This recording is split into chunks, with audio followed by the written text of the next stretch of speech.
கர்நாடகாவை சேர்ந்த அதிகாரிகளும் தமிழ்நாட்டை சேர்ந்த அதிகாரிகளும் ஒன்றா வந்து உக்காந்துக்கிட்டு இவங்களுக்குள்ளார இதெல்லாம் பண்ணிக்கிட்டு இருக்காங்க. அதில் வந்து பங்கு போடுறதுல தகராறு இருந்துச்சுன்னா ஒருத்தர் வெட்டிக்கிறதும் கொள்றதுமா நடக்குது. அதை தூக்கி வீரப்ப மேலே போட்டுடுறாங்க.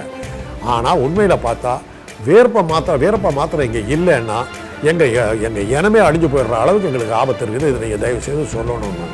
இப்போ வீரப்பன் இருந்ததுனால தான் இங்கே யானைகளும் மரங்களும் இன்றைக்கி பாதுகாக்கப்பட்டிருக்குதுன்னாக்கா அது அவர் இருக்கிறதுனால தான். நாங்கள் இல்லாட்டி இந்நேரம் இந்த அந்தியூர் காடு வந்து அப்படியே பாலைவன் ஆகிட்டு இருக்கோம். அவர் இருந்து தடுக்கிறதுனால தான் இந்த மரத்தை கடத்துறவங்களும் யானை தந்தத்தை வெட்டுறவங்களும் அவங்களுடைய அட்டகாசங்கள் குறைஞ்சிருக்கிறதும். அந்த அந்தியூர் ஃபாரஸ்ட்டு அவர் என்ன சொல்கிறாங்கன்னா, இங்கேருந்து ஒகேனக்கல் வரையிலும், ஈரோட்டில் ஆரம்பித்து ஒகேனக்கல் வரையில் இருக்கிற காடுகளை வீரப்பனால தான் பாதுகாக்கப்படுதுன்னாங்க அவங்க. இது வந்து ஒரு பத்திரிகையில் அது கட்டுரையாகவே வந்தது. வீரப்பனுடைய பகுதியில் தான் அவன் வீரப்பனால் தான் பாதுகாக்கப்படும். இதெல்லாம் நாங்கள் போயிட்டு வந்த பிறகு நடந்தது.